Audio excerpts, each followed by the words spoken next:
तेलंगाना में रविवार 30 नवंबर को हुए मतदान के साथ 5 राज्यों का चुनाव संपन्न हो गया है। इसी बीच चुनावों के एग्जिट पोल भी सामने आ गए। बात करें तेलंगाना के एग्जिट पोल की तो तेलंगाना में कांग्रेस साफ साफ जीतती नजर आ रही है।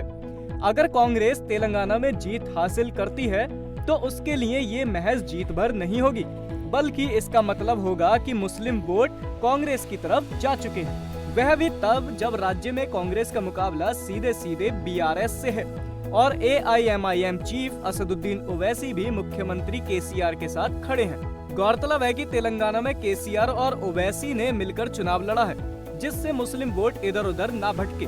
हालांकि इस वोट बैंक में कांग्रेस ने सेंध लगा दी है और अब वह उसकी झोली में आता दिख रहा है। राजनीतिक विशेषज्ञों का मानना है कि ओवैसी का पारंपरिक वोटर उनसे हटकर किसी और के पास नहीं जाएगा और यही वजह है कि केसीआर ओवैसी के साथ आए। तेलंगाना के मुख्यमंत्री केसीआर जानते थे कि ओवैसी का प्रभाव हैदराबाद समेत बाकी मुस्लिमों के बीच काफी ज्यादा है। ऐसे में दोनों दल कांग्रेस के खिलाफ एक होकर मैदान में उतरे, जिससे मुस्लिम वोट कांग्रेस की तरफ ना जा सके। बात करें तेलंगाना के एग्जिट पोल की तो तेलंगाना की 119 सीटों में कांग्रेस 49 से 65 सीटें जीत सकती है।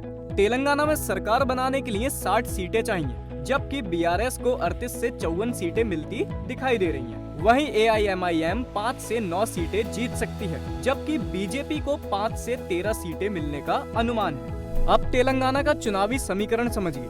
एआईएमआईएम चीफ असदुद्दीन ओवैसी हैदराबाद और उसके आसपास की ही 9 सीटों पर अपने उम्मीदवार उतारते हैं। ऐसे में बीआरएस ओवैसी की सीटों पर अपना उम्मीदवार उतार भी दे तो वे कमजोर प्यादे साबित होते हैं। साथ में चुनाव लड़ने से ये सीटें तो गठबंधन के पास आती ही हैं।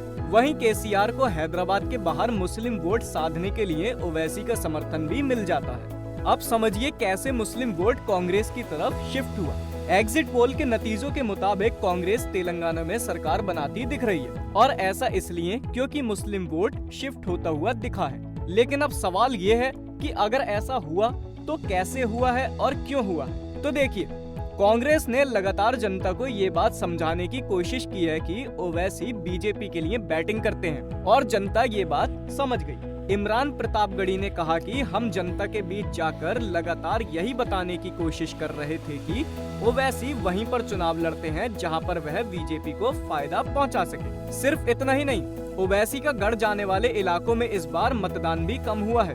बहादुरपुरा सीट में 39.11%, चार मीनार में 34%, मलकपेट में 41%, वहीं नामपल्ली में 32% तो याकुटपुरा में सिर्फ 27% ही मतदान हुआ। अब तेलंगाना में कौन जीत दर्ज करता है, ये तो 3 दिसंबर को मतगणना के बाद ही पता चल सकेगा।